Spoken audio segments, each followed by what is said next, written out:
Well, hello there. I'm Allie, and welcome back to my channel, or welcome if you're new. If you like readings of Reddit posts, creepypastas, scary stories, or SCPs, you've come to the right place. Be sure to subscribe to the channel and turn on post notifications so you never miss an upload. Also, read the description and stick around to the end of the video to know where else to find me and how you, yes you, can support the channel. Now, let's get on to the narration. Thank you for your interest in my stories and the store. I talked to the rest of the crew and they said it's fine for me to post all this stuff as long as I don't say too much. They know what I'm writing about, so we're good. You guys have so many questions and I'm trying to answer as many as I can, but some of them are too invasive. Don't get me wrong, they're all very good questions and I'd love to answer them all, but sadly I just can't. I'm glad you're interested, and it's great that you want to know more, but we have strict rules, and I just simply can't tell you some of the things that are asked in the comments. I do appreciate all the curious souls though, so please don't take it personally. First, a small update on the Wendigos. Some locals found a dead carcass in the river somewhere on the east side of Iowa.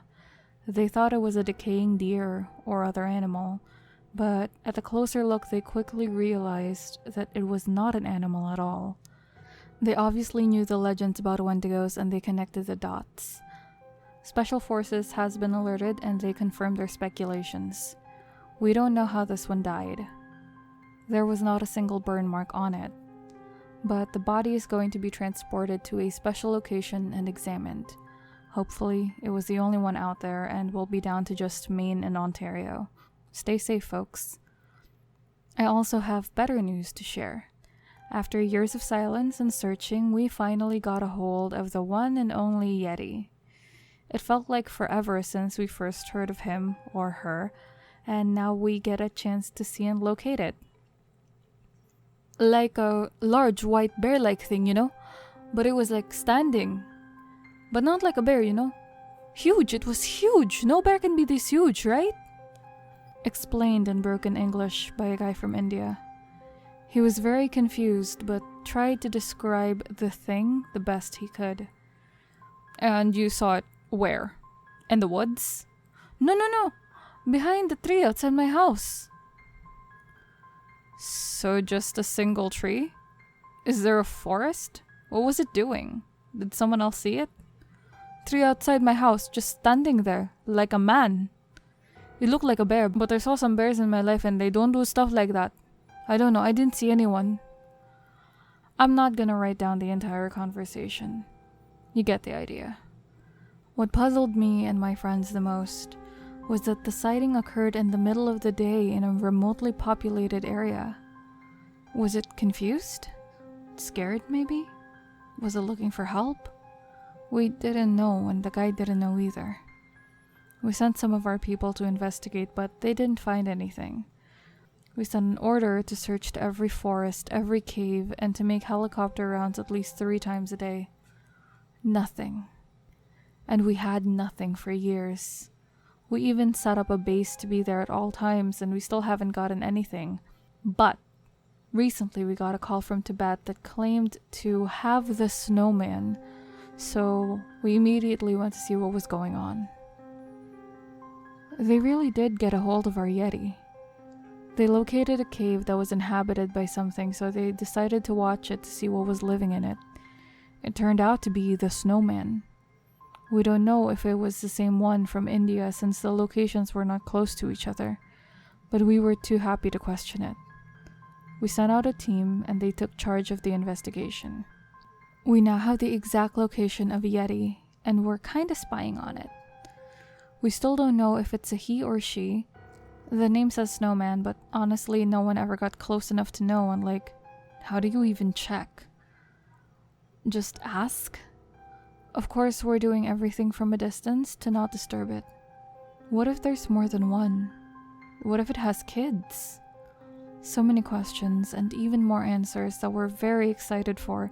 I'll keep you updated. Now, back to our older residents. It has quite a sappy backstory, but things got better. We have a beautiful church grim that we caught about 5 years ago in an old graveyard west of Yorkshire. For those of you who never heard of such a thing, a church grim is a spirit that protects a Christian church and the churchyard. From what, you ask? Basically, from everything that could cause harm. Back in the day, witches or evil spirits, and now, stupid people. It usually takes the form of a big black dog. This one was especially big. Poor thing was probably lonely and confused when no one new comes to him. With no other soul in there, he was the only one bound to that place that was long gone. We came across an article from an English newspaper about a boy who got attacked by an aggressive dog with red eyes while exploring an abandoned church and the graveyard. He was likely spray painting some offensive shit on the graves.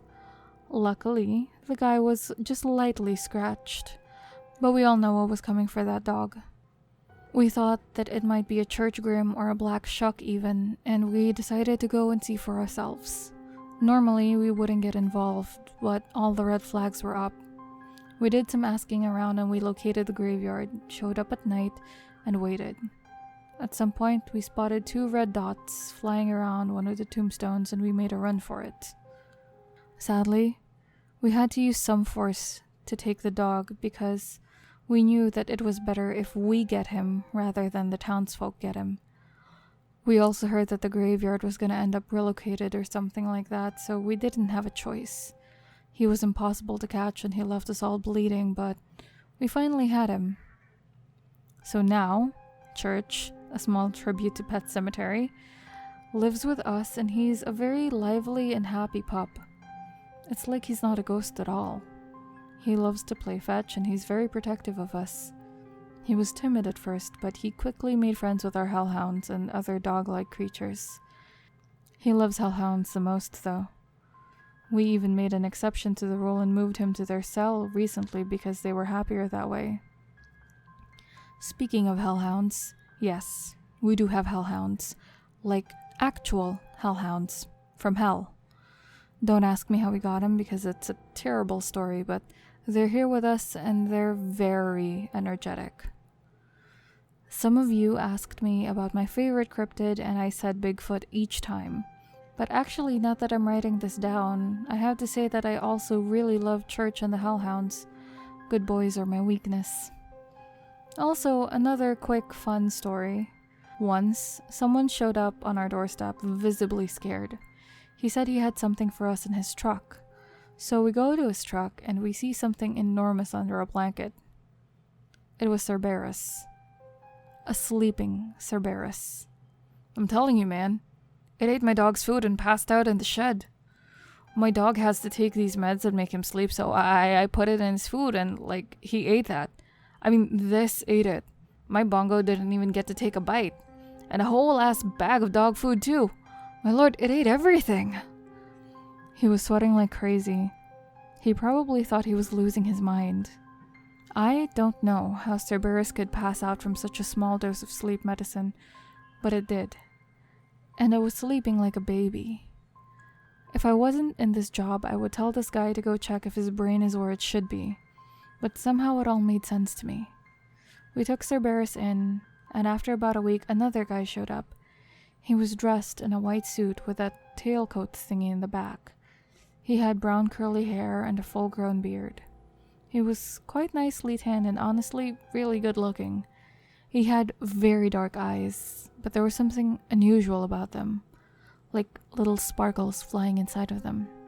Or maybe it was just the lights in our store. Either way, after a few seconds of me just standing there and staring at him, he finally asked to go somewhere private.